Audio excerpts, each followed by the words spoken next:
Hi, Dan here, Bay Cabinets. We're going to show you how to putty the face frame and the finished end, get it ready for sanding. So I'm not going to putty the whole thing, I'm just going to show you how we get started. So I have some alder putty here, and we just get a little bit on the tip of the putty knife, and you just want to get, you don't want to get it all over the finished end. I have left the face frame hanging over just a nudging, and so this the putty it hits that little raised portion real quick, and it gets it just in the crack where the face frame meets the finished end. And we just go all the way down, putty the whole thing. You want to get putty in the crack, but you don't want to get it all over the face frame. You just got to sand it off, and it's just a big mess. So I'm going to finish puttying this, and then we'll come back and pick up where we left off.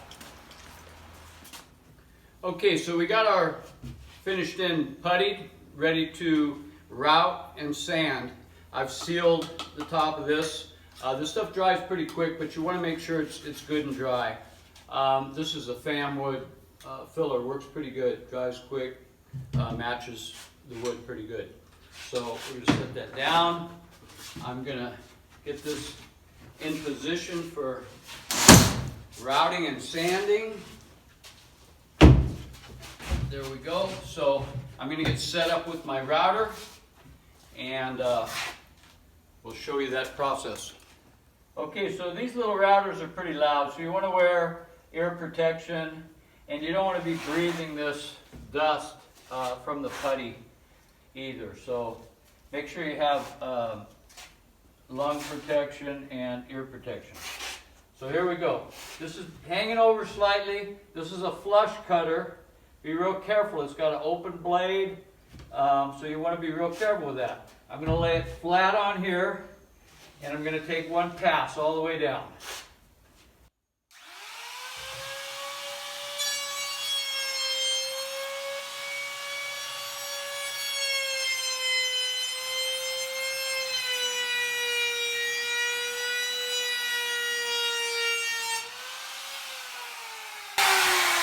There you go. So you want to make sure that router stays nice and flat with your first pass.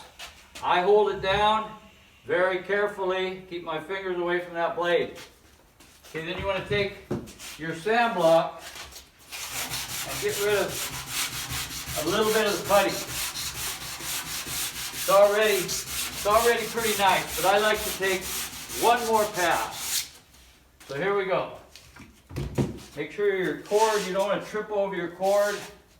You trip your cord, and you put a big gouge in that, not good. So make sure your cord's out of your way. Here we go again.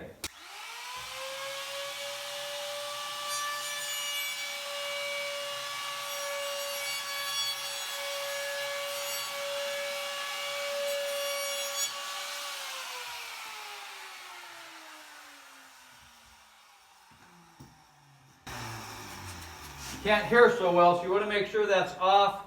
Keep your hands away from it. Get your cord out of the way so you don't knock your tool onto the floor. In fact, we like to keep our tools on the floor when they're plugged in. So then we're going to just finish sanding that a little bit. This is some worn out 80 grit, but I'm gonna orbit it with 100 grit. So there you go. That's that process. Okay, so I've already sanded this, but the process of sanding it is just, this is the main part that we hit with the sand block. So we want to hit that good, and then just kind of feather the rest of it out. This is already sanded from the factory, so it doesn't need much, but we want to make it all uniform grain. We want it all to have the same texture. Okay, so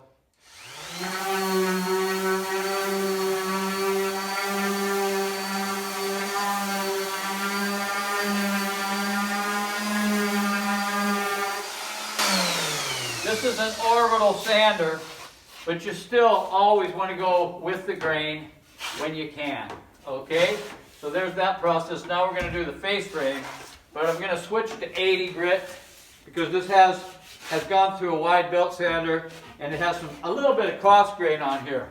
It's been sanded with 160 grit, but it still has a little cross grain that we want to get out with 80, and then I'll final it off with 100. Okay, I sanded the whole thing with 80 grit. Now, then I went over it with 100 grit, but I'll just recap what I did with the 100 grit real quick.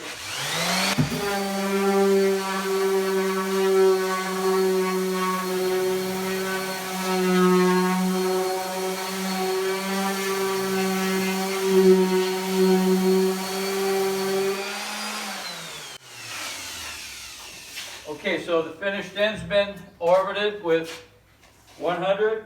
The face frame's been orbited with 80, then 100 because it's alder. If it was paint grade, I would just use 80 on the whole thing. It gets it smooth enough for when they paint. They're going to put when it's paint grade, they're going to put a primer on it and then paint it. When it's stain grade, they're going to stain it and then they're going to put on lacquer or some sort of a clear finish over the stain. Okay, now we're going to get our handy sand block again, and we're going to break the edges. These edges right now are razor sharp. You could cut yourself real easy on them, so we always just take the sand block, not like this, because you'll pick up a splinter and it'll go right into your hand. So it's like this, with so the edge of the sandpaper doesn't catch a chip on the wood or something like that. So this is the way you want to break your edges. Doesn't take much.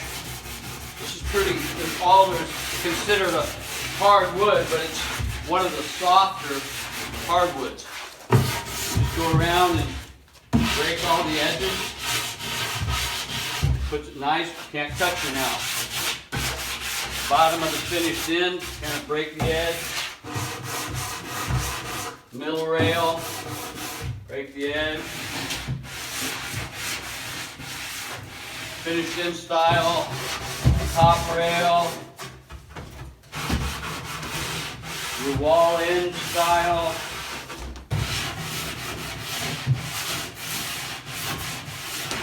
And I usually, this is going up against the wall, but I just do it really light just to get the fuzz off of it. And that's it. This cabinet is ready to hang doors and head out the door. I don't know if I'm even in the picture. So there you go. Ready to go, and I'll see you on the next video. See ya.